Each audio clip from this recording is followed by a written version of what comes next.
La Belle Dame Sans Merci, written by John Keats, is probably one of the most beautiful poems that I have ever read. It follows the story of a knight who meets a woman in the meads and is completely enthralled by her beauty. The knight charms La Belle Dame Sans Merci with gifts such as a garland for her head, bracelets and fragrant zone, and when she leads him to a cave, she then ultimately leaves him. This is a tragic tale not only for the narrative that it tells, but also the life of Keats himself. Keats died very young, in his 20s, and suffered with tuberculosis. There was a lot of death in his family, with many of his brothers dying from other natural causes, and finally his relationship with Fanny Brawne. This is an interesting tale for me because I found it at GCSE when I was studying in 2021. At the time I only saw it as a grade to get, so I never really wanted to appreciate the poetry or understand it past basic exam levels. But when I revisited the poem early last year in 2024, I'd rediscovered its hidden beauty and wanted to bring to life some of the emotive imagery that John Keats is trying to portray through the use of film, introducing poetry to a new audience of people through a more different and immersive format, in the hopes that they too would be able to appreciate poetry as a format and appreciate John Keats and his work. Something that I find very interesting about the poem is its name, La Belle Dame Sans Merci, which translates into the beautiful woman without mercy, but can also be interpreted as the beautiful woman without gratitude or the beautiful woman without forgiveness. This again interprets the poem very differently depending on how you read the script.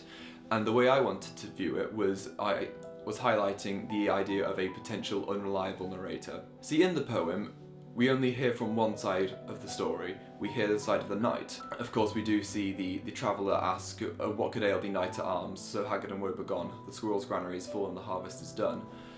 But of course, we don't hear the side of La Belle Dame. And I think that was very interesting because we are never fully given an answer as to her motives behind what she does, which then leaves the reliability of the knight into question, because it's almost as if he is not telling the full story. We don't know if the knight had did something to La Belle Dame which caused her to leave, and that was an idea that I really wanted to explore, because our whole world is told through the lenses of unreliable narrators, whether that's in the media, with journalists, or even just on a day-to-day basis talking to a friend about a certain situation. Everything is told through biased narrators, whether unconsciously or consciously, and I wanted to explore what the potential truth of a situation could be when we remove those unreliable narrators. And that's why I told La Belle Dame's perspective of the story, not through written words, but through visual story cues once the knight had died, and then the truth could be revealed. The production's length was about 8 months, from writing the script to casting to filming and then eventually to editing and then premiering. We wanted to honour the naturalistic themes and settings that John Keats shows in his poems, because they themselves act in characters in their own right.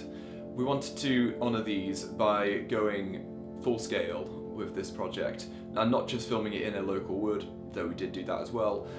We wanted to go to a cold hillside in the middle of nowhere where nothing grew and feel what the characters were actually feeling so that we could get a proper representation and a good portrayal of these characters. And I think the actors Morgan and Maribel did an absolutely fantastic job. We went all the way to the Peak District and filmed at Stanage Edge, as well as some shots being collected in the Lake District and other parts of the country when I had just gone on hikes. I think the final draft was given to the actors 2 days before our first read-through, and was then changing during production as well, which was not the best of situations, I must say, and was quite unprofessional on my end.